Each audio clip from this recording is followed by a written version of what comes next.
ஒருத்தர் மனசுல நிம்மதி இல்லாம உட்கார்ந்திருந்தார். என்ன சார் விஷயம் அப்படின்னு விசாரிச்சேன். அகலக்கால் வச்சுட்டேன், அதுதான் அவதிப்படுறேன்னார். விவரமா சொல்லுங்கன்னு. வீடு கட்டணும்னு ஆரம்பிச்சேன், வேலை பாதியிலேயே நிக்குது, கையில பணம் இல்லை அப்படின்னார். இது மாதிரி ஆசாமிகள் பல பேரை நீங்க பார்த்திருக்கலாம். இவங்கெல்லாம் சுலபமா மன அழுத்தத்துக்கு ஆளாயிடுறாங்க.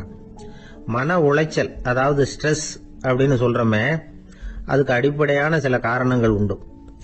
அதாவது மிகையாக திட்டமிடுதல் அப்படிங்கறதும் ஒரு முக்கியமான காரணம்.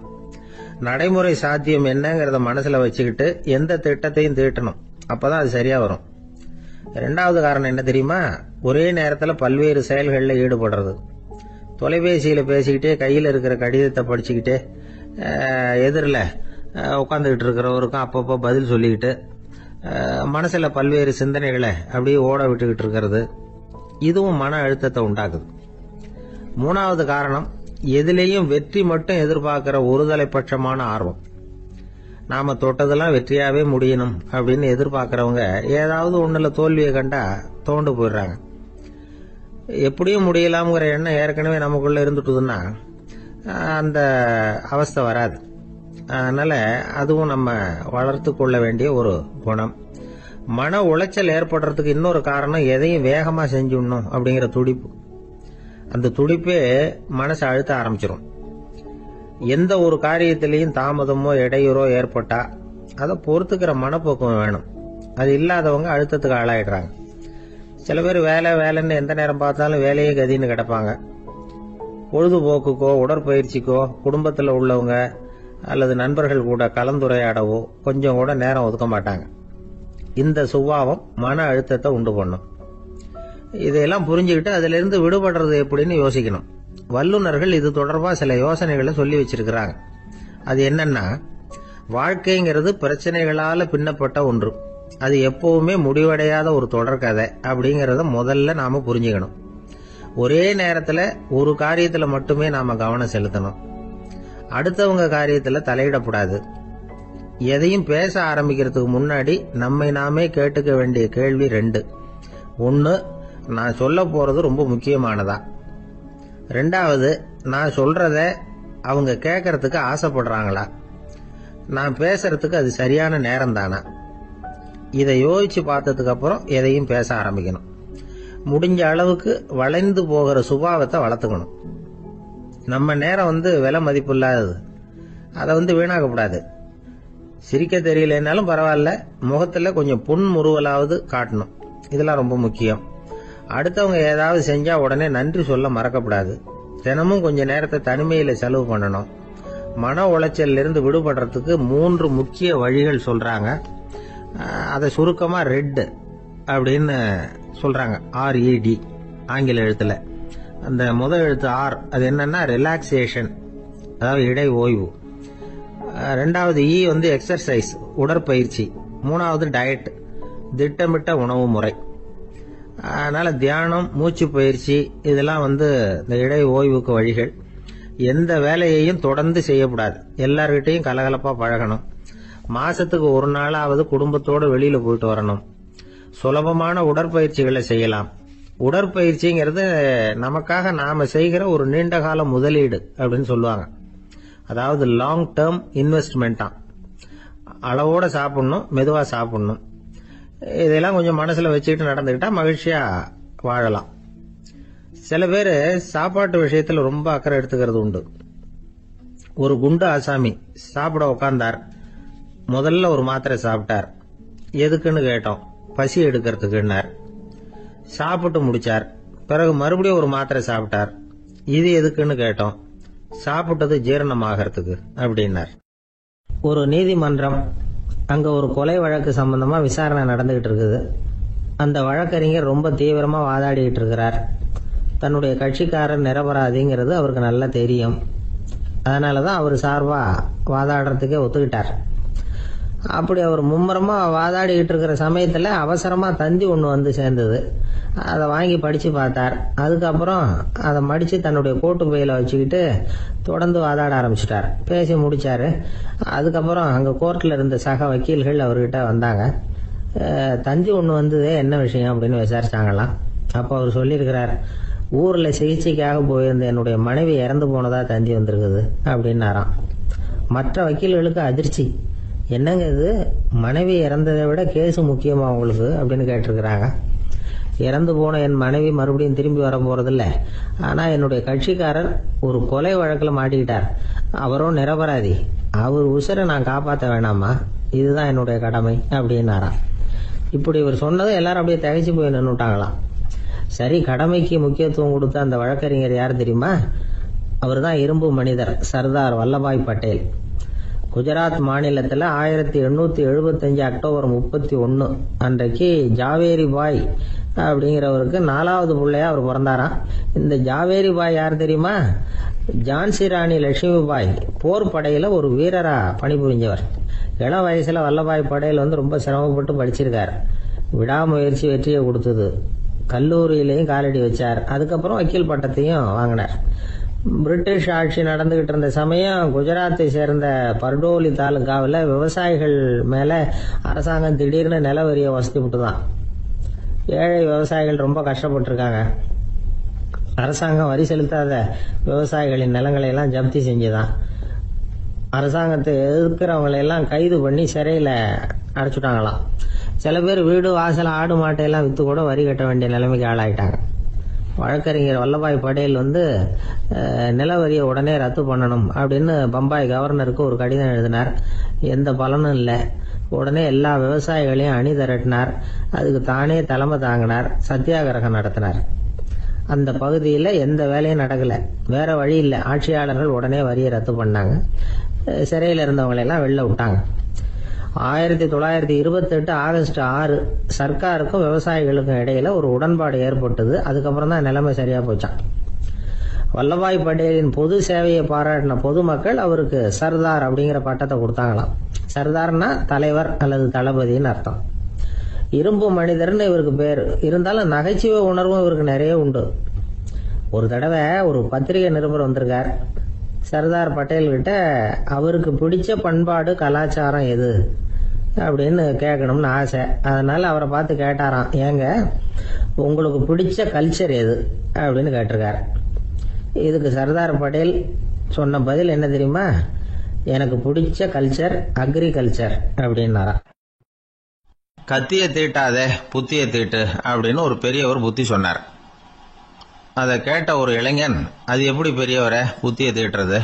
கத்திய தீட்டுன்னு சொன்னா ஒரு கருங்கல்ல கத்திய தேய்க்கலாம். புத்திய தீட்டுன்னு சொன்னா எப்படி தலையை கொண்டுட்டு போய் தரையில தேய்ச்சிக்கிட்டு இருக்க முடியுமா அப்படின்னா.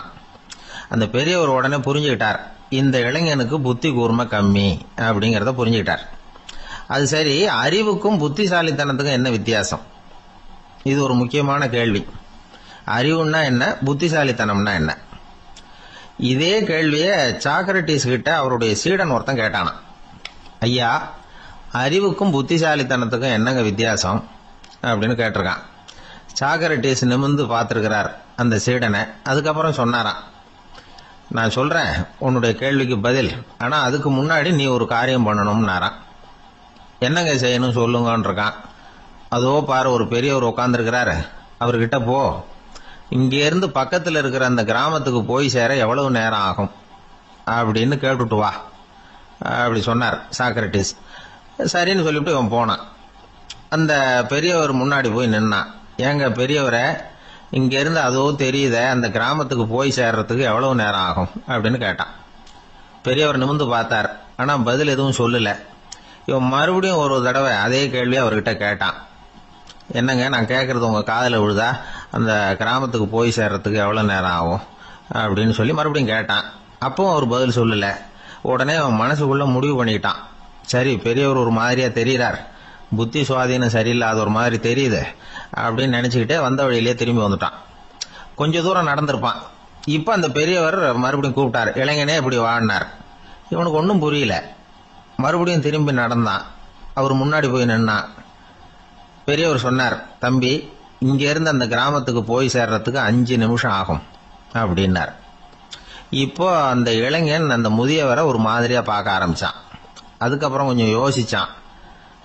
பிறகு அவர்கிட்டே கேட்டுட்டான், ஏங்க பெரியவரை, இதே பதில அப்பவே என்கிட்ட சொல்லியிருக்கலாமே, என்ன திரும்பி போன்னு சொல்லிவிட்டு பாதி தூரம் போனதுக்கு அப்புறம் மறுபடியும் கூப்பிட்டு அதுக்கப்புறம் இப்படி சொல்றீங்களே, இது நியாயமா அப்படின்னா பெரியவர் சிரிச்சார்.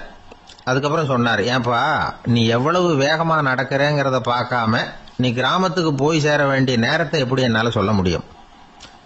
அதனால தான் உன்னை கொஞ்சம் தூரம் நடக்க விட்டு உன்னுடைய நடையின் வேகம், அந்த கிராமம் இருக்கிற தூரம் ரெண்டையும் கணக்கு போட்டு அதுக்கப்புறம் நேரத்தை சொன்னேன்னார்.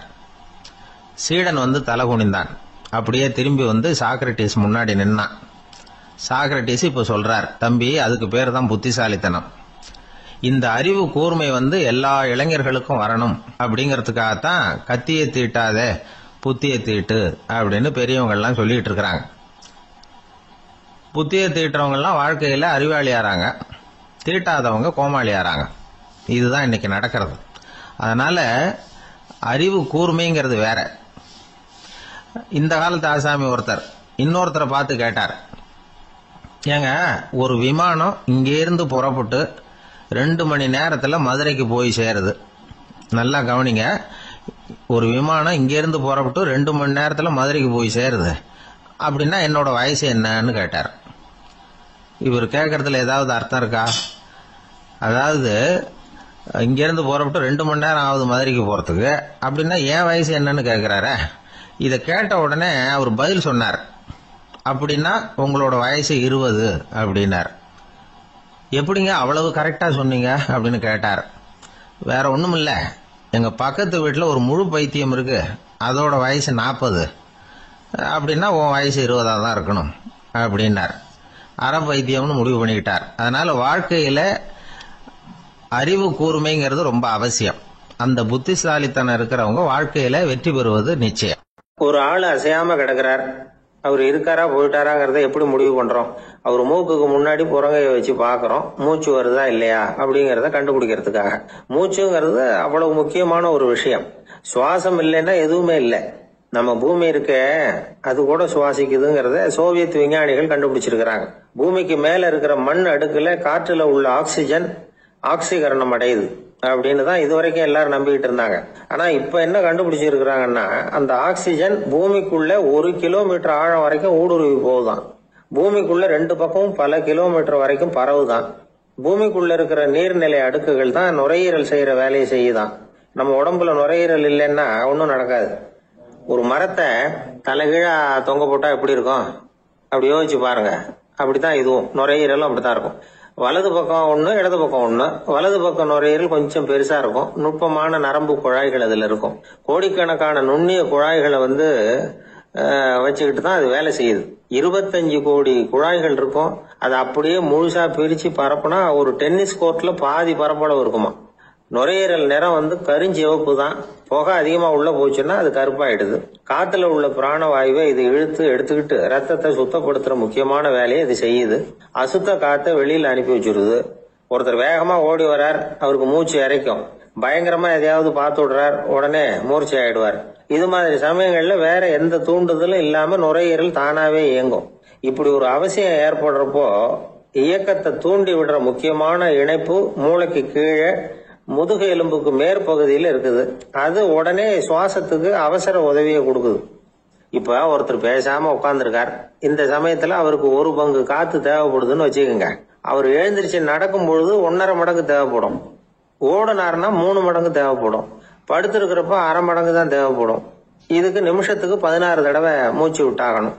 இப்படி சாதாரணமா உள்ள இழுக்கிற காத்து கொஞ்சம் தான் இருந்தாலும் இது மாதிரி 8 மடங்கு காத்தை உள்ள இழுத்து வச்சுக்கிற சாமர்த்தியம் நுரையீரலுக்கு இருக்குதான். தண்ணி, நுண்கிருமிகள், ரசாயன பொருள் இப்படி எது உள்ள போனாலும் நுரையீரல் சமாளிச்சுக்கும். 30 வருஷமா விடாத புகை பிடிக்கிறவர் தொடர்ந்து உள்ள அனுப்பி வைக்கிற புகையை கூட சமாளிக்குதுன்னா பாத்துங்களேன். உள்ள போற புகை நுட்பமான சுவாச முடிச்சுகளை அழிச்சு விடுது. கறி புகை அது மேல படிஞ்சு உபயோகம் இல்லாம பண்ணிவிடுது. ஆனாலும் தேவைக்கு அதிகமா 8 மடங்கு கூடுதலா சுவாச முடிச்சுகள் நம்ம உடம்புக்குள்ள இருக்கிறதுனால சமாளிக்க முடியுது. சமாளிக்க முடியலன்னா சில சமயம் மூச்சு திணறும். அதை ஒரு எச்சரிக்கையா எடுத்துக்கிட்டு புகை பிடிக்கிற பழக்கத்தை விட்டுடணும். அதுதான் நல்லது. ஆனா அப்படி யாரு விடுறது? இணை பிரியாத 2 நண்பர்கள் இருந்தாங்களாம்.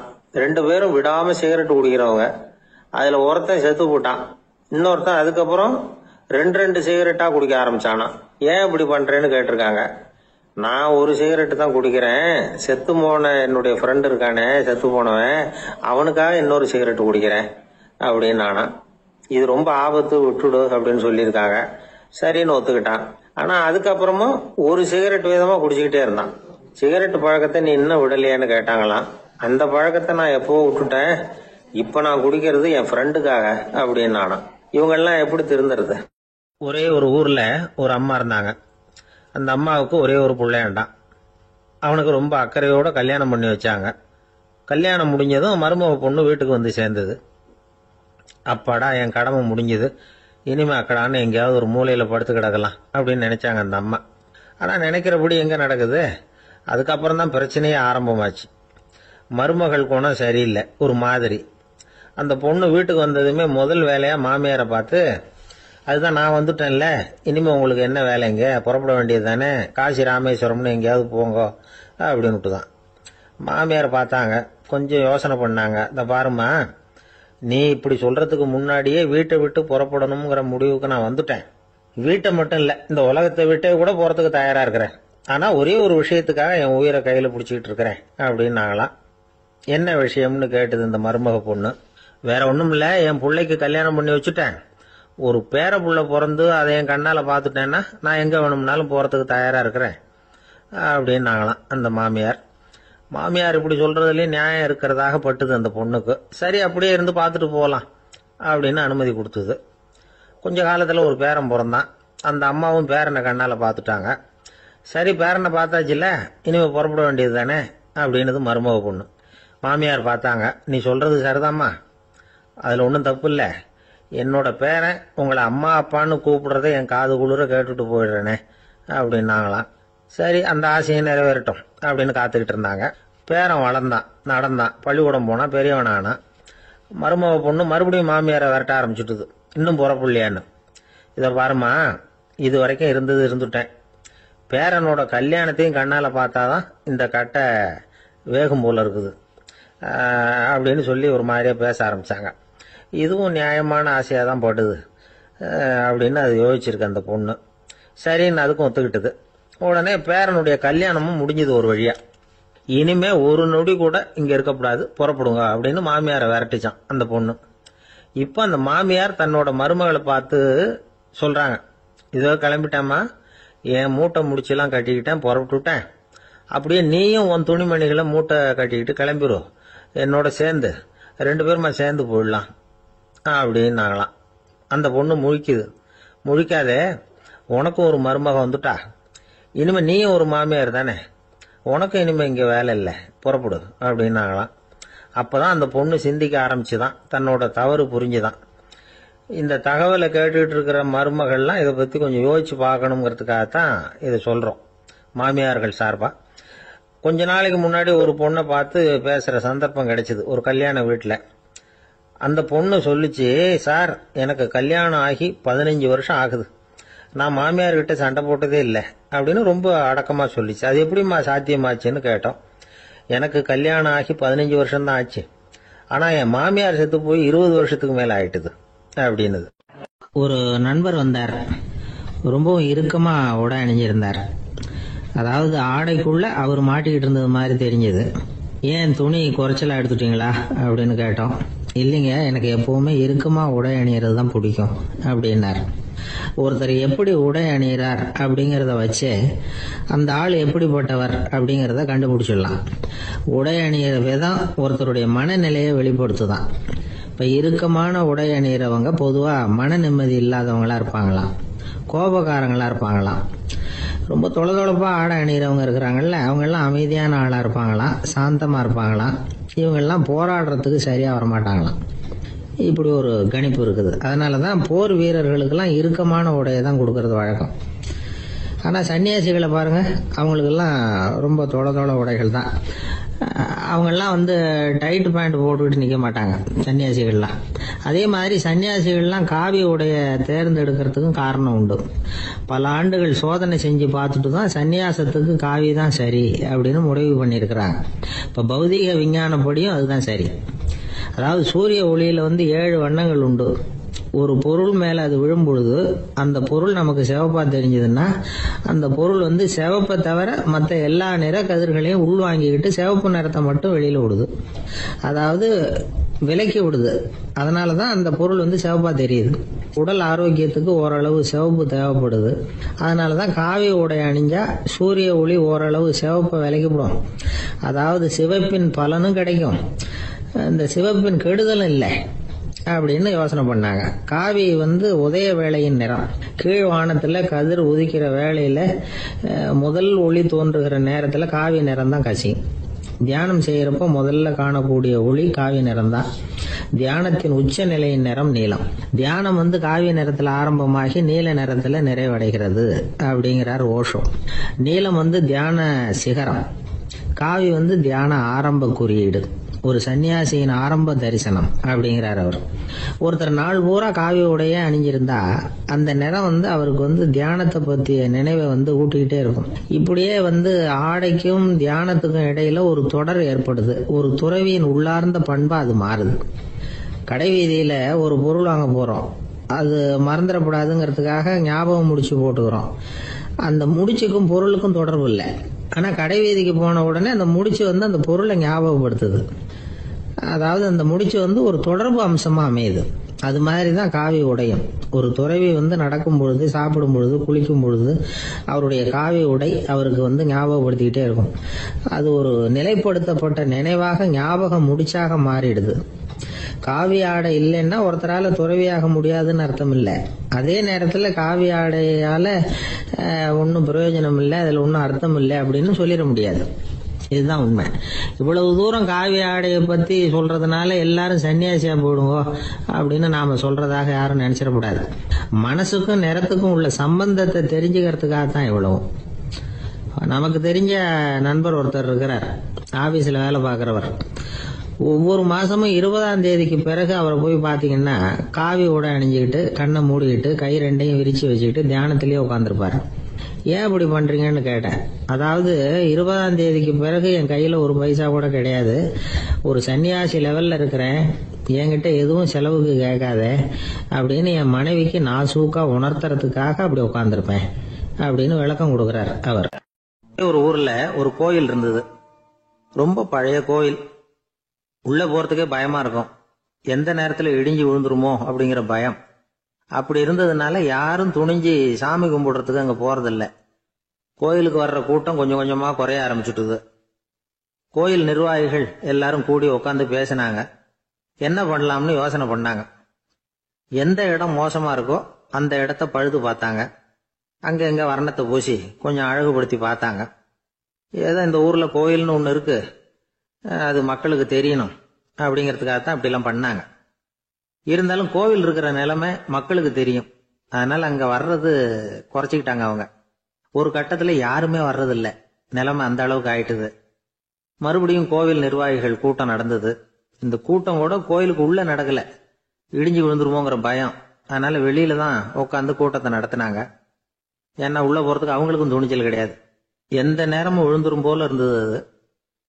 அது வழியா போறவங்க கூட வேகமா அந்த இடத்த கடந்து போக ஆரம்பிச்சுட்டாங்க.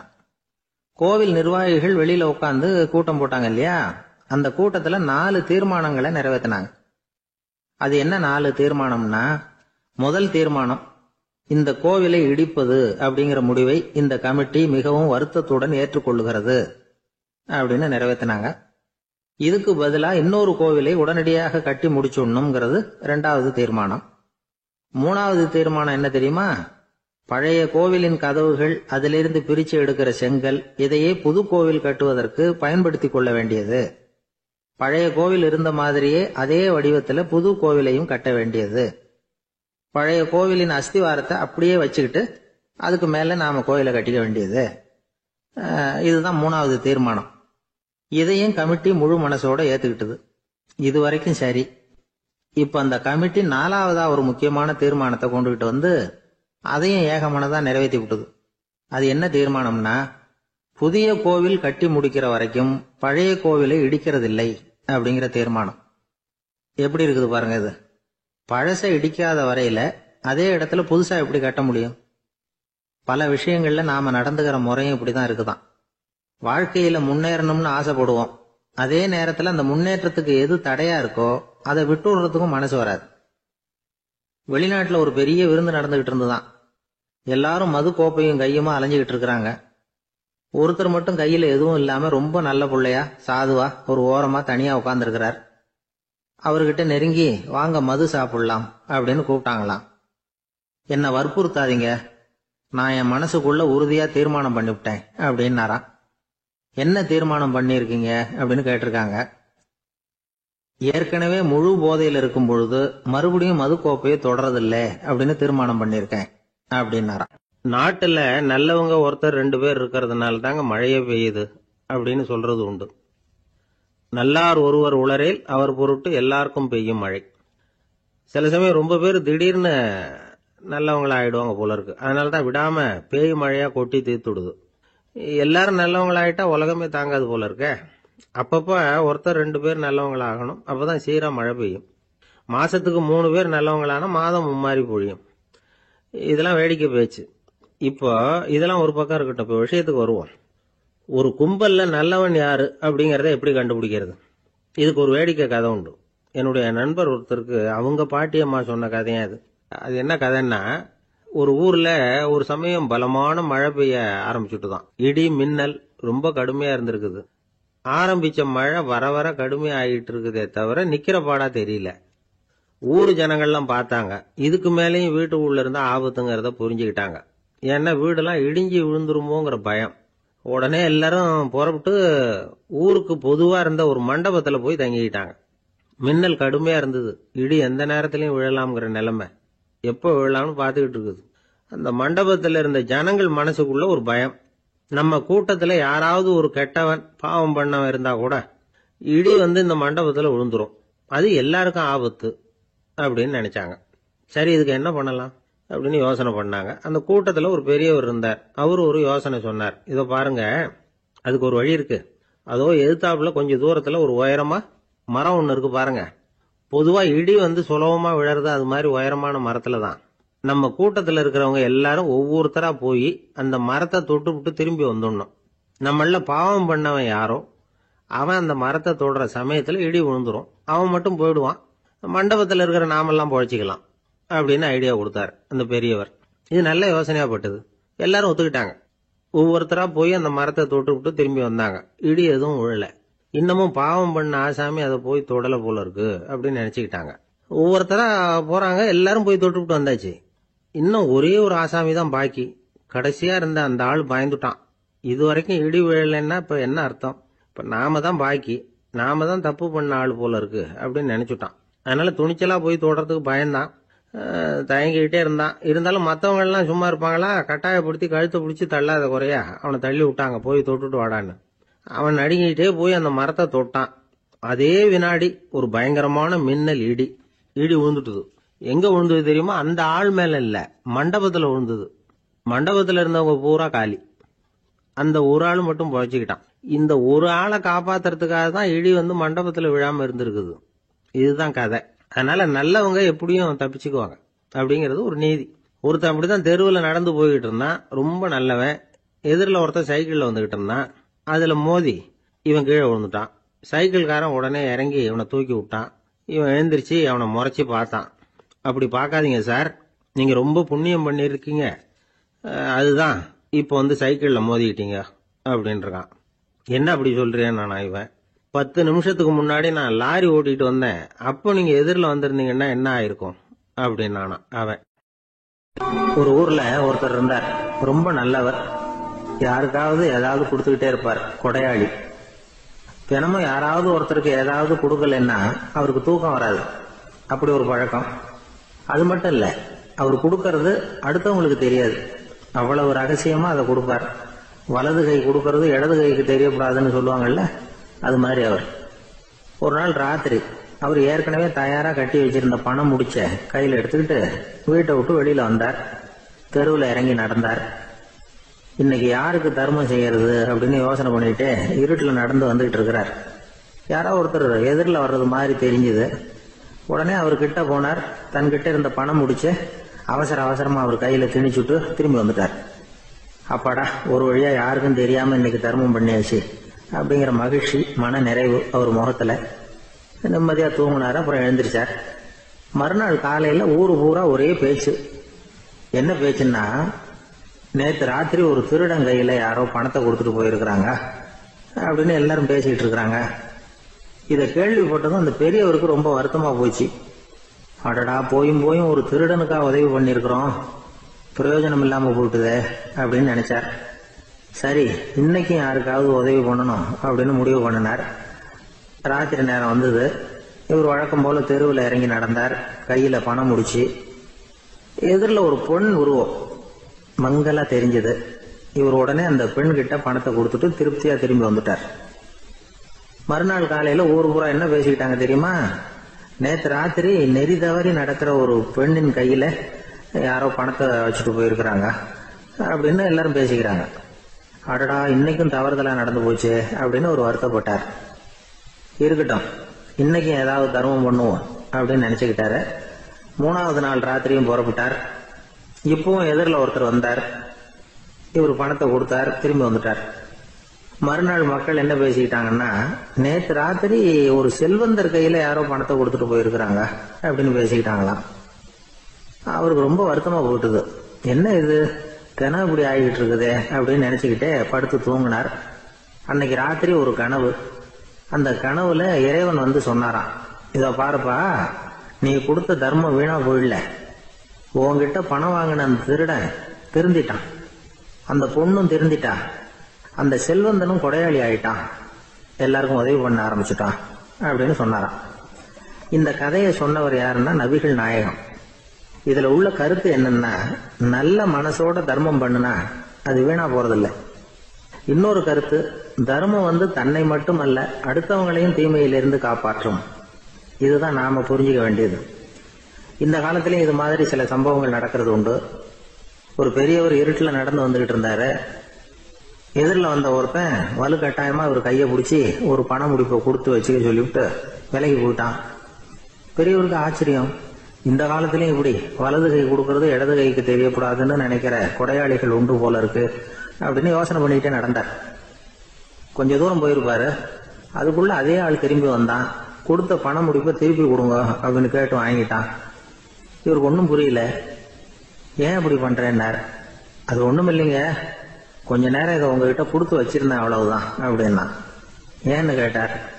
என்னை பின்னாடி போலீஸ் தேடிக்கிட்டு வந்துகிட்டு இருக்குது, அதுதான் அப்படி பண்ணேன், இப்போ போயிட்டுது, இனிமே ஒன்றும் பயம் இல்லை அப்படின்னு சொல்லிவிட்டு அவன் பாட்டுக்கு நடந்து போறான். ஒருத்தர் இருக்கார், நல்ல உத்தியோகத்துல தான் இருக்கிறார். ஆனா எப்ப பார்த்தாலும் முகத்தை வெறுப்பா வச்சிருப்பார். அப்படியே வருவார் போவார். ஏன் சார் இப்படி இருக்கிறீங்க அப்படின்னு விசாரிச்சோம். ஏன்டா இந்த வேலைக்கு வந்தோம்னு இருக்கு சார் அப்படின்னார். உங்க வேலை உங்களுக்கு பிடிக்கலையா அப்படின்னு கேட்டோம். இல்லைன்னார். இப்படிப்பட்டவங்க வெற்றிகரமான வாழ்க்கை வாழ முடியாது. இது நிபுணர்கள் கருத்து. வேலையை நேசிக்க தெரிந்தவர்கள் வெற்றி பெறுவார்கள் அப்படிங்கிறாங்க அவங்க. எந்த துறையா இருந்தாலும் சரி, அந்த துறையில வெற்றிகரமா இருக்கிறவங்கள விசாரிச்சு பாருங்க. எனக்கு என்னுடைய வேலை ரொம்ப பிடிக்கும் அப்படின்னு சொல்றவங்களாதான் இருப்பாங்க. அப்படி இருந்தாதான் அது வெற்றிகரமா இருக்க முடியுது அவங்களால. ஒருத்தனுக்கு பிடித்தமான பொழுதுபோக்கே அவனுடைய தொழிலா இருந்துட்டுதுன்னா அவனை மாதிரி கொடுத்து வச்சவன் வேற யாரும் இல்லை அப்படிங்கிறார் பெர்னாட் ஷா.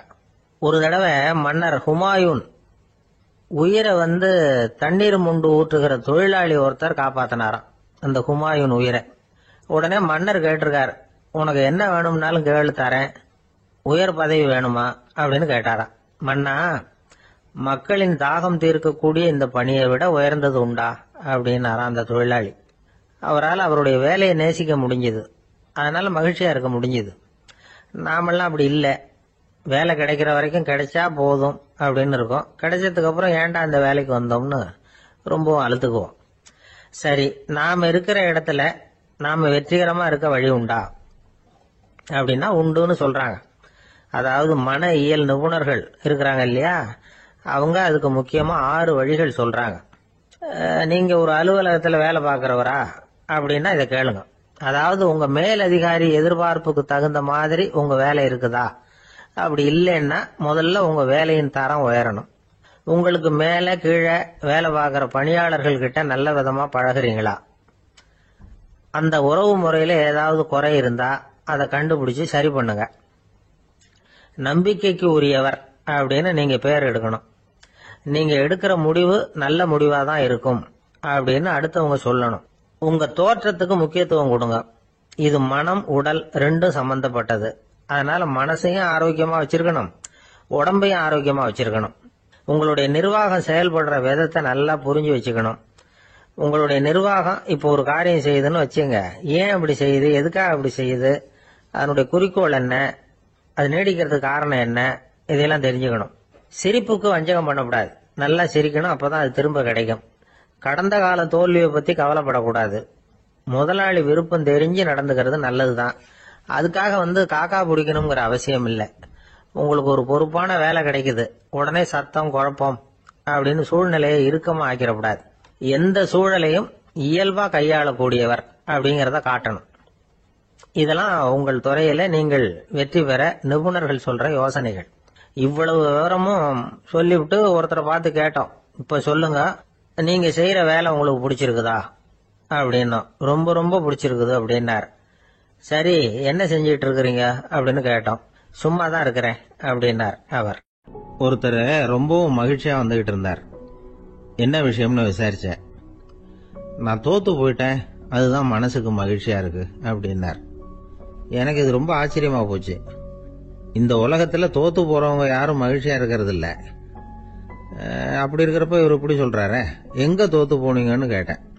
அதுக்கப்புறம் தான் அவர் விவரமா சொன்னார். என்னோட 5 வயசு குழந்தையோட நான் விளையாடிக்கிட்டு இருந்தேன். அந்த விளையாட்டுல என் குழந்தை ஜெயிச்சுட்டுது, நான் தோத்து போயிட்டேன் அப்படின்னார் ரொம்ப உற்சாகமா. நான் யோசிச்சு பார்த்தேன்.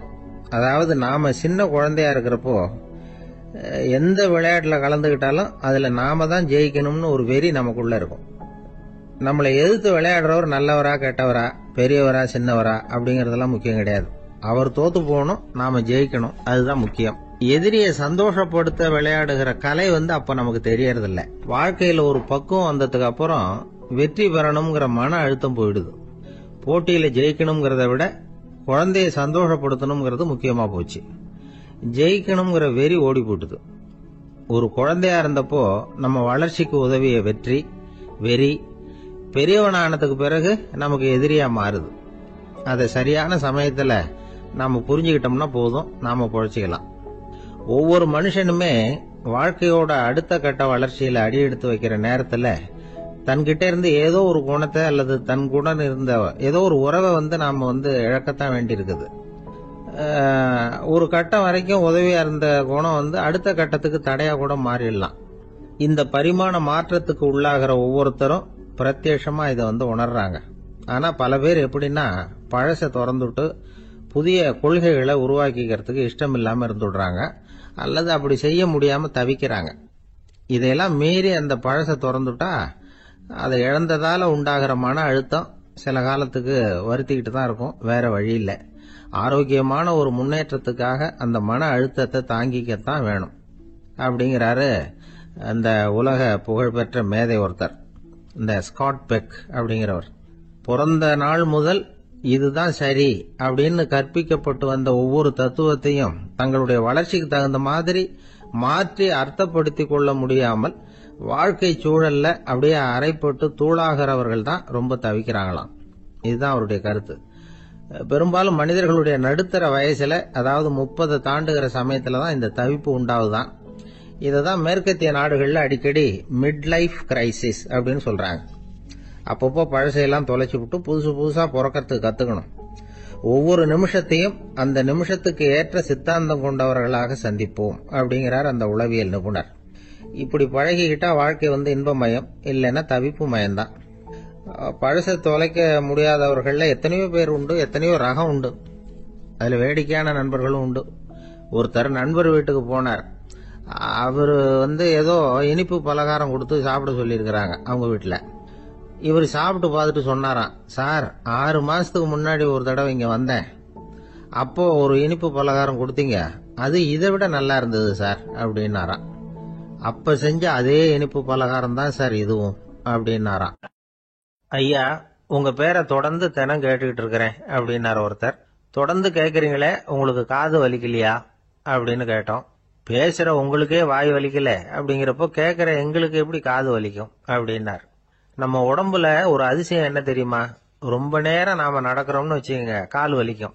ரொம்ப நேரம் வேலை செஞ்சா கை வலிக்கும், உடம்பு வலிக்கும். ரொம்ப நேரம் பார்த்துக்கிட்டே இருந்தா கண்ணு வலிக்கும். ரொம்ப நேரம் பேசிக்கிட்டே இருந்தா வாய் கூட வலிக்கும். ஆனா ரொம்ப நேரம் கேட்டுக்கிட்டே இருக்கிறதுனால காது வலிக்கிறது இல்லை.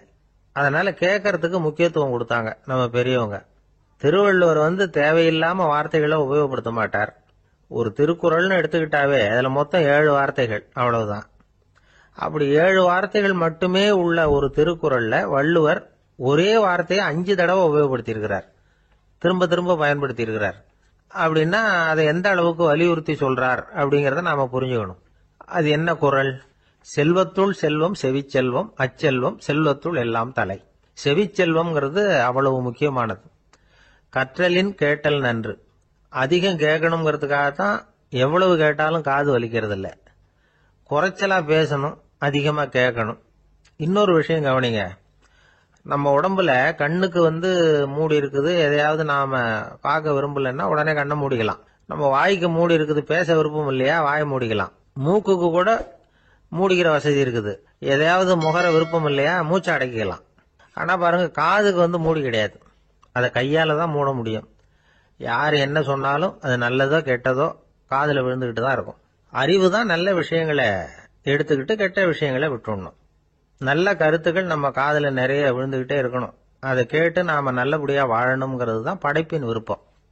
ஆன்மீகவாதிகள் கூட ஒன்னு சொல்லுவாங்க. அதாவது ஆன்மீக பாதையில நீங்க முன்னேறணும்னா முதல்ல சிரவணம் செய்யணும்பாங்க. அதாவது பெரியவங்க சொல்ற நல்ல கருத்துக்களை கேட்கணும் அப்படின்னு அதுக்கு அர்த்தம். அதனால யாரு நல்ல கருத்துக்களை சொன்னாலும் அதை காது கொடுத்து கேளுங்க. இவ்வளவு கருத்துக்களையும் நம்ம நேயர் ஒருத்தர்கிட்ட சொல்லிட்டு இருந்தோம். அவரும் சரி சரின்னு தலையாடிக்கிட்டே இருந்தார். அப்புறம் சொன்னார், நீங்க சொல்றது சரிதான் சார், காதுக்கு மூடி இல்லைங்கிறது ரொம்ப சரி. அதனாலதான் உங்க தகவல் கூட நாங்க விரும்புறோமோ இல்லையோ தினம் காதுல விழுந்துகிட்டு இருக்குது அப்படின்னார். எங்களுக்கு ரொம்ப பெருமையா இருந்தது. அப்படியா அப்படின்னோம். ஆனாலும் என்ன மாதிரி சில பேர் நீங்க தகவல் சொல்ற சமயத்துல காதுல மூடி இல்லையேன்னு சொல்லி கவலைப்படுறதில்ல சார் அப்படின்னார். ஏன்னு கேட்டோம். காதை மூடுறதுக்கு தானே வசதி இல்ல, ரேடியோ மூடுறதுக்கு வசதி இருக்குதுல்ல, அதனால டக்குன்னு அதை மூடி வச்சிருவோம் அப்படின்னார். அம்மாக்காரங்களுக்கு அடிக்கடி ஏற்படுற கவலை ஒண்ணு உண்டு. அதாவது குழந்தை சரியா சாப்பிட மாட்டேங்குதே அப்படிங்கிற கவலை. இவங்கெல்லாம் ஒரு விஷயத்த நல்லா புரிஞ்சுக்கணும். குழந்தைகள்ங்கிறவங்க பெரியவங்க மாதிரி இல்ல. அவங்க கடிகாரத்துல மணியை பார்த்துட்டு சாப்பிடுறதுக்கு உட்கார்ற ரகம் கிடையாது. பசிச்சா சாப்பிடுவாங்க, இல்லைன்னா விளையாடுவாங்க அல்லது தூங்குவாங்க. அது புரியாம அவங்கள கட்டாயப்படுத்தி அல்லது மிரட்டி சாப்பிட வைக்கிறது ரொம்ப தப்பு. ஒரு 8 மாச குழந்தைக்கு 3 மணி நேரத்துக்கு ஒரு தடவை பசிக்கும். அந்த நேரம் பார்த்து சாப்பாடு கொடுத்தா அடம் பண்ணாம அது பாட்டுக்கு சாப்பிட்டுரும். அதே குழந்தைக்கு 1 வயசு ஆகிறப்போ 4 மணி நேரத்துக்கு ஒரு தடவை பசிக்கும். இந்த வயசுல இயற்கையாவே பசி குறைஞ்சிருக்கும். அது புரியாம என் குழந்தை முன்னாடி மாதிரி இப்ப சரியா சாப்பிட மாட்டேங்கிறான் அப்படின்னு சில பேர் டாக்டர் கிட்ட போய் சொல்லிட்டு இருப்பாங்க. இன்னொரு விஷயம், ஒரு குழந்தைக்கு வயசு அதிகமாகிற வேகத்துக்கு உடம்பு எடையும் அதிகமாகிக்கிட்டே போவாது. உடம்பு எடை அதிகமாகிற வேகம் குறைஞ்சிக்கிட்டே வரும். 6 மாச குழந்தைக்கு ஒரு வாரத்துல 150 கிராம் எடை கூடும். ஒரு வயசுல வாரத்துக்கு 71 கிராம் எடை கூடும். இது புரியாம அதிகமா சாப்பாட்டை கொடுத்து குழந்தைய கஷ்டப்படுத்தக்கூடாது. ஏன்னா அளவுக்கு மீறின உணவு அஜீரணத்தை உண்டு பண்ணிவிடும். குழந்தைக்கு ஒரு தட்டுல கொஞ்சமா ஆகாரத்தை வச்சு கொண்டுட்டு போய் கொடுக்கணும். மலை மாதிரி குவிச்சு வச்சா அதை பார்த்ததுமே பசி அடங்கி போயிடும். அடிச்சு மிரட்டி பயமுறுத்தி குழந்தைய சாப்பிட வைக்கிற பழக்கம் இருக்கு பாருங்க, அதுக்கு ஃபுட் ஃபோர்சிங் அப்படின்னு பேரு. இப்படி பண்ணுனா குழந்தைக்கு சாப்பாட்டுல விருப்பம் குறைஞ்சிரும், அதை கண்டாவே வெறுக்க ஆரம்பிச்சிரும். அது மாதிரி உளம் சார்ந்த பசி குறைவு, சைக்கோஜெனிக் அனோரெக்சியா, அது ஏற்படுமா. சாப்பாடுங்கிறதே ஒரு தண்டனை மாதிரி தோணும். குழந்தைகளுக்கு பிடிச்ச மாதிரியான ஆகாரத்தை கொடுக்கணும். சத்து அதிகம் இருக்குங்கிறதுக்காக அதுக்கு பிடிக்காத ஆகாரத்தை கொடுத்து கட்டாயப்படுத்தக்கூடாது. குழந்தைகளுக்கு 2 வயசு ஆகிறப்போ இயற்கையாவே எதிர்மறை குணம் உண்டாகும். அதாவது அந்த எதிர்மறையா பேசுறது. இது மாதிரி சமயங்கள்ல நாம என்ன சொல்றோமோ அதுக்கு நேர்மாறா நடந்துக்கும். ஏட்டிக்கு போட்டி. சாப்பிட சொன்னா விளையாட போவோம், விளையாட சொன்னா சாப்பாடு கேட்கும். இதை புரிஞ்சுக்கிட்டு நடந்துக்கணும். குழந்தை சொன்ன பேச்ச கேட்கலேன்னு கோவப்படக்கூடாது. குழந்தை வளர வளர பிடிவாத குணம் வர்றது சகஜம். கேட்டதை வாங்கி கொடுத்தாதான் சாப்பிடுவேன் அப்படின்னு பிடிவாதம் பண்ணும். வாங்கி கொடுத்து விடுறதுதான் உத்தமம். நீங்களும் அதுகிட்ட பிடிவாதம் பண்ணிட்டு இருக்க கூடாது. ஏன்னா கேட்டது கிடைக்கலையேங்கிற ஏமாற்றம் கூட குழந்தையோட பசியை குறைச்சிரும். கேட்டது கிடைச்சுட்டா பசி அதிகமாகும், கொடுத்ததை மளமளன்னு சாப்பிட்றோம். குழந்தைகளுக்கு கண்ட கண்ட நேரத்துல சாப்பிடறதுக்கு எதையாவது வாங்கி கொடுத்துக்கிட்டு இருந்தா சாப்பாட்டு நேரத்துல சாப்பிடாம அடம் பண்ண ஆரம்பிச்சிடும். பள்ளிக்கூடம் போற பிள்ளைங்க காலை உணவை சரியா சாப்பிட மாட்டாங்க. அச்சம், அவசரம், பரபரப்பு இதெல்லாம் தான் காரணம். பள்ளிக்கு புறப்படுறதுக்கு ஒரு 3/4 மணி நேரத்துக்கு முன்னாடியே சாப்பாடு போட்டுருங்க, அது சரியா போடும். படிக்கிற குழந்தைகள் உடல் சோர்வு, மனச்சோர்வு இது காரணமா கூட சாப்பிட மறுக்கிறது உண்டு. இப்போ உதாரணமா சாயந்தரம் விளையாடி விட்டு வீட்டுக்கு வந்ததும் சாப்பிட சொன்னா வேணாம்பாங்க. இது உடல் சோர்வு. ரொம்ப நேரம் வீட்டு பாடங்களை செஞ்சு முடிச்ச கையோட சாப்பிட சொன்னாலும் அவங்களால சரியா சாப்பிட முடியாது. இது உளச்சோர்வு, மனச்சோர்வு. இதை தவிர குழந்தைகளுக்கு உடல் நலக்குறைவு ஏற்பட்டா கூட சாப்பிட மறுக்கிறது உண்டு. சில மருந்து மாத்திரைகள் கூட பசியை குறைச்சிரும். அதனால சரியா தெரிஞ்சுக்கிட்டு குழந்தைகளை சாப்பிட வைக்கணும். அது புரியாம கையில சாப்பாட்டு தட்டை வச்சுக்கிட்டு குழந்தைகளை விரட்டிக்கிட்டு அலையக்கூடாது. ஒரு சின்ன பையன் சொன்னான், எங்க அம்மா சாப்பாடு போடுறது தெரிஞ்சா நான் உடனே வீட்டை விட்டு வெளியில ஓடி போடுவேன் அப்படின்னா. ஏன் அப்படி பண்றேன்னு கேட்டோம். எங்க அப்பா கூட அது மாதிரிதான் சார் பண்ணுவார் அப்படிங்கிறான். ஆளை கண்டா ஏன் இப்படி முகத்தை திருப்பிக்கிட்டு வர்றீங்க அப்படின்னு கேட்டார் ஒருத்தர் நண்பர்கிட்ட. எலெக்ஷன்ல அவன் எதிர்த்து நின்னவன் சார், என்ன அவன்கிட்ட நமக்கு என்ன பேச்சுவார்த்தை அப்படின்னாராம் ரொம்ப கோபமா இவர். சரி, அந்த ஆள் யாருன்னு கேட்டேன். என் கூட பிறந்த தம்பி தான் சார் அப்படின்னார் அந்த கோபம் குறையாமல். அதாவது நம்ம ஊர் நிலவரம் இப்படி. அதாவது அண்ணனும் தம்பியும் எதிர்த்து நிப்பாங்க தேர்தல்ல, ஒருத்தர் கண்டா பேசிக்கிறது இல்ல. ஆனா இங்கிலாந்துல எப்படி தெரியுமா, அங்க ஒரே மேடையில போட்டி போடுற 2 வேட்பாளர்களும் பேசுவாங்களாம், பட்டிமன்றம் மாதிரி.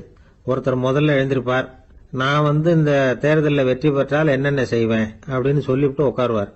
அதுக்கப்புறம் அடுத்தவர் எழுந்திருப்பார், அவரு சொல்லுவார், நான் வெற்றி பெற்றா இந்த மக்களுக்கு என்னென்ன செய்வேன், இந்த நாட்டுக்கு என்னென்ன செய்வேன் அப்படிங்கறத சொல்லிவிட்டு உட்காருவார். 2 பேரும் ஒரே மேடையில பேசுவாங்க. மக்கள் 2 பேர் பேச்சையும் கேட்டுக்கிட்டு ஒரு முடிவுக்கு வருவாங்க. இதுதான் அங்க உள்ள பழக்கம். இங்க அப்படி இல்ல. இங்க ஒருத்தர் பார்த்தாவே முகத்தை திருப்பிக்கிறது. ஒரு தடவை இது மாதிரி ஒரு கூட்டம் நடந்துகிட்டு இருக்கு அங்க வெளிநாட்டுல தான். நேரத்துக்கு சரியா ஒரு வேட்பாளர் சேரல. இது இங்கிலாந்துல நடந்த நிகழ்ச்சி. அப்புறம் என்னாச்சுன்னா, ஒருத்தர் வந்துட்டாரு, இன்னொருத்தர் சேரல. அப்புறம் உடனே அந்த ஒருத்தர் வந்தவர் பேச ஆரம்பிச்சுட்டார். அதாவது அந்த இன்னொருத்தர் சார்பாவே பேசிட்டாராம். அதாவது அவர் வரல, நான் அவரு சார்பா நான் பேசிடுறேன். அதாவது அவர் ஜெயிச்சுட்டா அவர் என்னென்ன செய்வார் இந்த நாட்டுக்கு அப்படின்னு சொல்லி அவர் பக்கத்துல உள்ள நியாயத்தை எடுத்து இவரே சொல்லிட்டாராம். இப்படிலாம் அங்க நடந்துதான். இது எப்பேற்பட்ட தேர்தல் பண்பாடு பாருங்க. அதனால இன்னொரு விஷயம், இப்ப இங்கிலாந்துல எல்லாம் ஓட்டு கேட்கறப்ப வெற்றியா தோல்வியாங்கிறத ஓரளவுக்கு யூகிச்சு விடலாமா.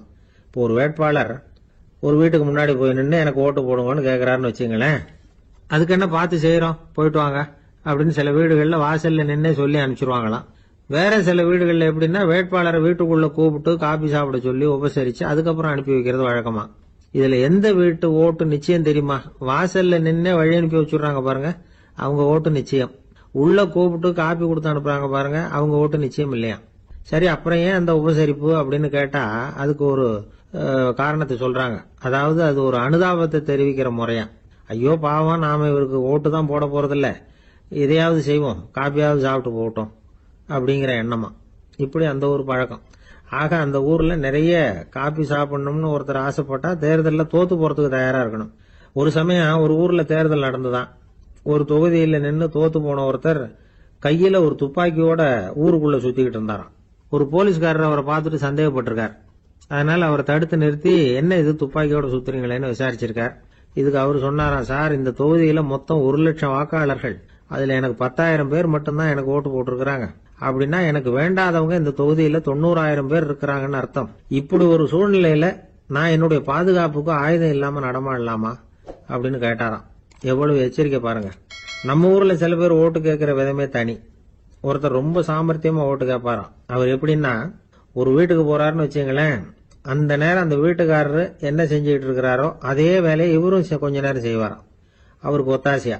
அதுக்கப்புறம் மெதுவா பேச்சு கொடுப்பார், ஓட்டு கேட்பார், இது மாதிரி எலெக்ஷன்ல நிக்கிறேன் கவனிக்கணும்னு. அது மாதிரி ஒரு தடவை அவர் போனப்ப அங்க அவர் என்ன பண்ணிட்டு இருக்காரு, வீட்டுக்கு பின்னாடி மாட்டு கொட்டையில பால் கறந்துகிட்டு இருக்காரு ஒரு பசு மாட்டுக்கிட்ட. அந்த வீட்டுல இவர் ஓட்டு கேட்க போனவர் இவர் ஓடி போய் இன்னொரு சொம்பை எடுத்துக்கிட்டு அதே மாட்டுக்கு இன்னொரு பக்கம் போய் உட்காந்துக்கிட்டு இவரும் பால் கறக்க ஆரம்பிச்சிட்டார். எதிர உட்காந்துட்டு இருக்காரு இவர் இந்த பக்கம் உட்காந்துருக்காரு. கீழே கொஞ்சம் குனிஞ்சு பார்த்தா ஒருத்தர் முகத்தை ஒருத்தர் பார்க்கலாம். கொஞ்ச நேரம் ஆனதுக்கப்புறம் இவர் மெதுவாக அவர்கிட்ட பேச்சு கொடுத்தாராம். இது மாதிரி நான் எலெக்ஷனில் நிற்கிறேன், நீங்கள் ஓட்டு போடணும், அதுக்காக தான் வந்தேன்னாராம். அது முடியாதுங்களேன்னாராம் அவர். ஏன்னு கேட்டிருக்கார். நான் இந்த வீட்டுக்காரன் இல்லை, நானும் உன்ன மாதிரி ஓட்டு கேட்க வந்தவன் தான் அப்படின்னு. ஒரு விவசாயி விதைக்கிறதுக்காக வயல்வெளி பக்கம் போறார். விதைகளை அள்ளி வீசினார். அப்ப என்ன ஆச்சுன்னா, சில விதைகள் பாதை ஓரத்தில் விழுந்தது, சில விதைகள் முள் செடிகள் மண்டி இருந்த புதருக்கு இடையில விழுந்தது, சில விதைகள் நல்ல நிலத்துல விழுந்தது. பாதை ஓரத்தில் விழுந்த விதை என்ன ஆச்சுன்னா, அதெல்லாம் பறவைகள் கண்ணில் போட்டுட்டுது. உடனே உட்காந்து கொத்தி தின்னுட்டு போட்டுது. அதிகமா மண் இல்லாத பாறை பகுதியில் விழுந்த விதையெல்லாம் லேசா வேர் விட்டு முளைக்க ஆரம்பிச்சுது. அதுக்கப்புறம் வேர் கீழேயும் ஆழமா போக முடியல, மேலேயும் சூரிய வெப்பம் அதிகம் தாங்க முடியல, எல்லாம் காஞ்சி கருகி போட்டுது. புதர் பகுதியில் சில விதைகள் விழுந்தது இல்லையா, முள் செடிகள் காடா மண்டி போயிருந்தது. அதனால முளைச்சி வர்ற செடிக்கு நெருக்கடி அதிகமாக போட்டுது, சரியா வளர முடியல, விளைச்சலும் சரியா இல்லை. நல்ல நிலத்துல விழுந்த விதைகள் மட்டும் நல்லா முளைச்சது, நல்லா வளர்ந்தது, விளைச்சலும் பிரமாதமா இருந்தது. இந்த கதையை சொல்லிவிட்டு கேட்க செவியுள்ளோர் கேட்கட்டும் அப்படிங்கிறார் இயேசு பெருமான். ஆமா, இயேசு கடலில் நின்ற படகு ஒண்ணுல உட்கார்ந்துருக்கிறார். கடற்கரையில ஏராளமான மக்கள் உட்கார்ந்துருக்கிறாங்க. அந்த சமயத்துல தான் இயேசு ஓமைகள் மூலமா மக்களுக்கு பல உண்மைகளை சொல்லிட்டு இருக்கிறார். மக்கள் அந்த கதையை கேட்டுட்டு ஒன்னும் புரியாம முழிக்கிறாங்க. அத கவனித்த இயேசு அந்த ஓமையை விளக்க ஆரம்பிச்சார். இதுல அந்த விதைக்கிறவர் தான் இறைவன். அவருடைய வார்த்தைகளை விதைக்கிறார். அந்த வார்த்தைகளை கேட்கிற மக்கள் அந்த விழுந்த விதைகள் மாதிரி 4 வகையானவர்கள். சில பேர் பாதை ஓரத்தில் விழுந்த விதைகள் மாதிரி இறைவன் வார்த்தைகளை அவங்க கேட்கறாங்க. ஆனா தீய எண்ணங்கள் செய்கைகள் மூலமா விதைக்கப்பட்ட வார்த்தைகள் அழிஞ்சு போடுது. இறைவன் வார்த்தைகளை கேட்ட உடனே மகிழ்ந்து போய் உடனே சில பேர் அதை ஏத்துக்கிறாங்க. இவங்கெல்லாம் அந்த பாறை பகுதியில் விழுந்த விதைகள் மாதிரி. அதனால இவங்கெல்லாம் வேறு இல்லாதவங்க, கொஞ்ச காலத்துக்கு இறை வார்த்தைகளுக்கு கீழ்ப்படிந்து நடப்பாங்க.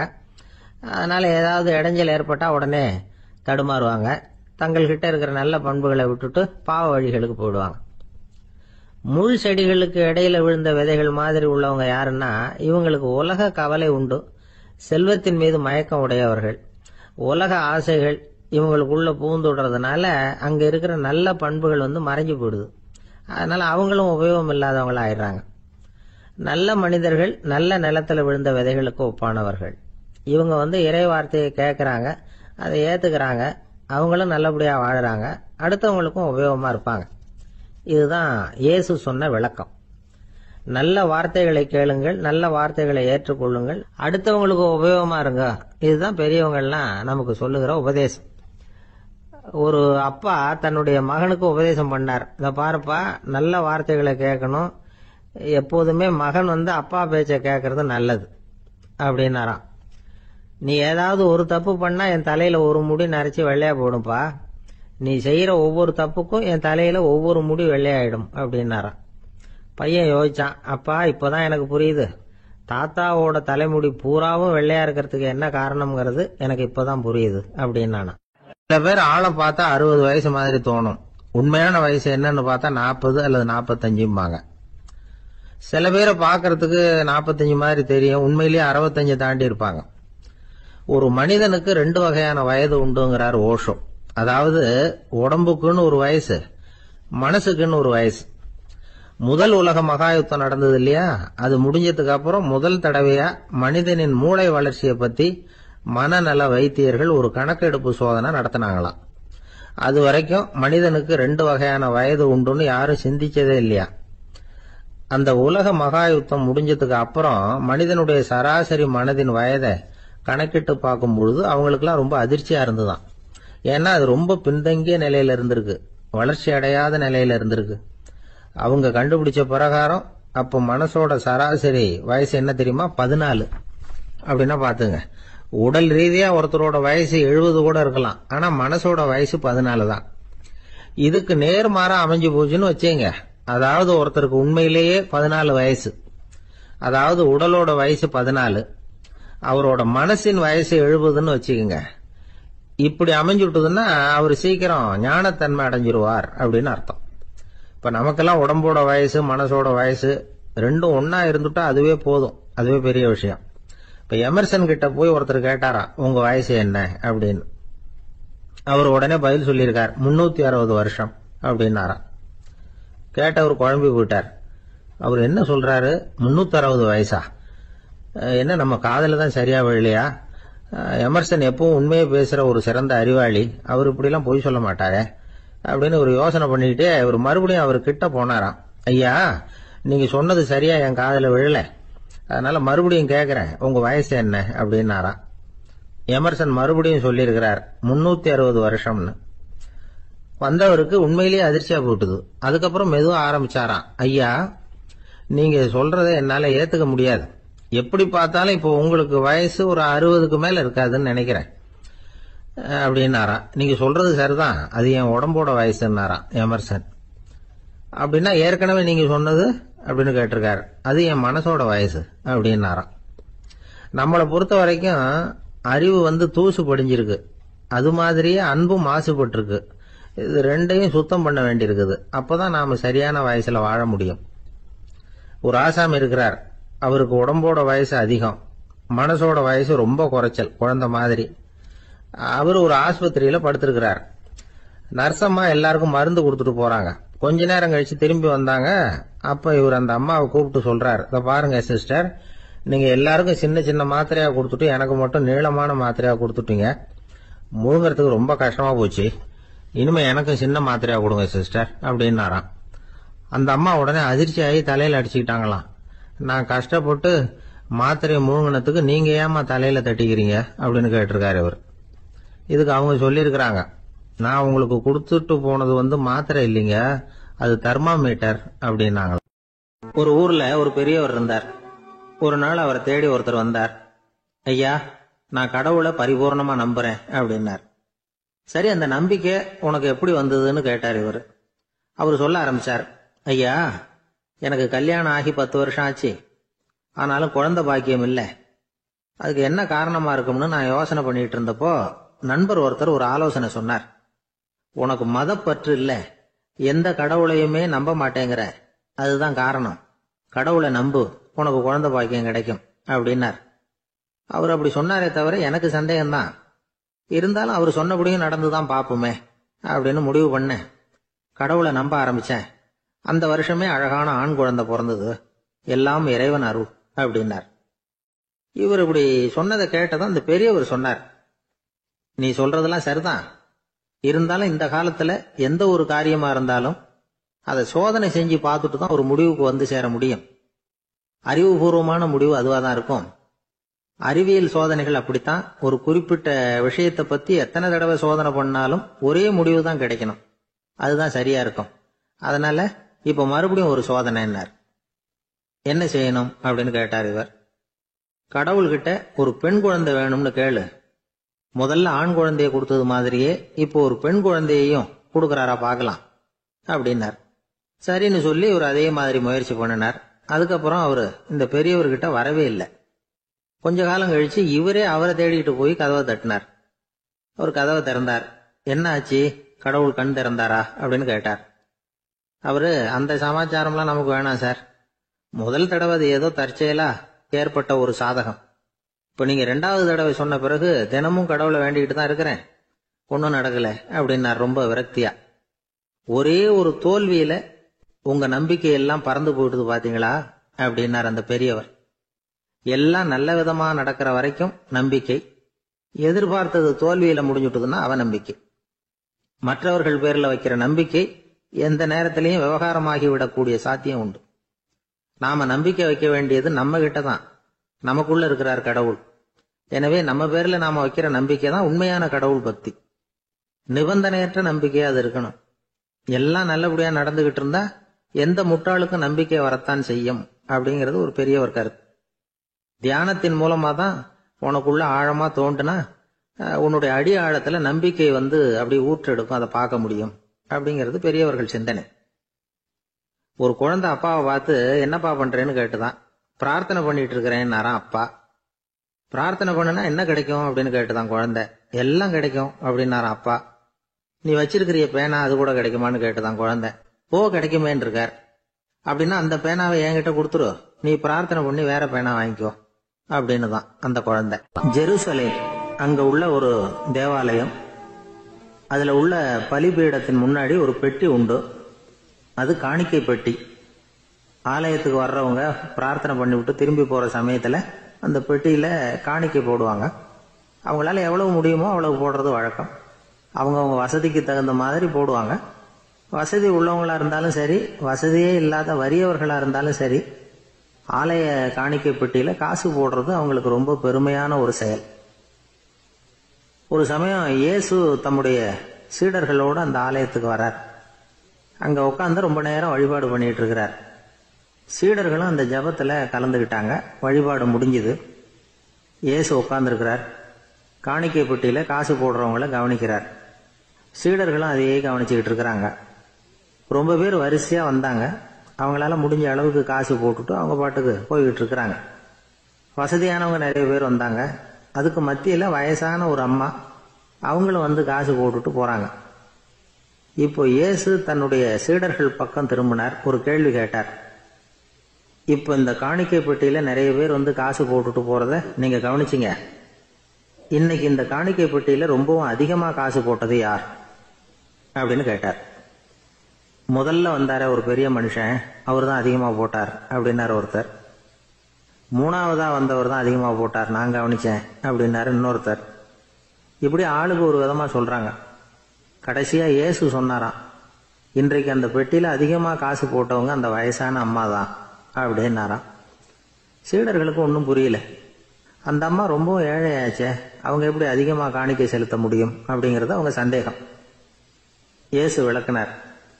நிறைய பேர் வந்தாங்க, நிறையவே காசுகள் போட்டாங்க, அது உண்மைதான். ஆனாலும் அந்த அம்மா என்ன பண்ணாங்க கவனிச்சிங்களா? வந்தாங்க, தன்னுடைய காசு பைய திறந்தாங்க, அப்படியே கொட்டுனாங்க. அதுல இருந்தது 2 காசுகள் தான். அந்த 2 காசும் காணிக்கை பெட்டியில விழுந்துட்டுது. மற்றவங்கெல்லாம் தங்கள்கிட்ட இருந்த செல்வத்தின் ஒரு சிறு பகுதியை எடுத்து பெட்டியில போட்டாங்க.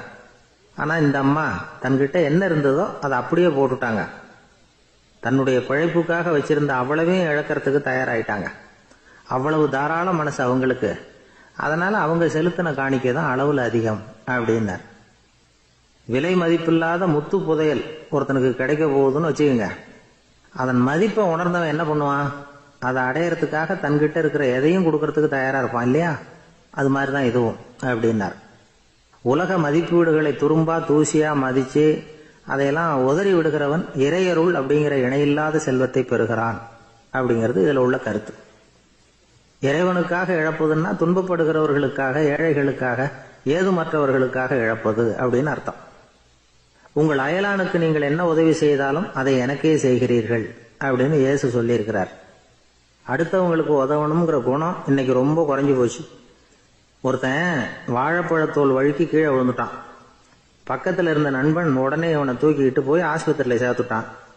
அதுக்கப்புறம் சொன்னான், நீ அந்த வாழைப்பழத்தோல்ல காலை வைக்க போறத முன்னாடியே நான் கவனிச்சுட்டேன்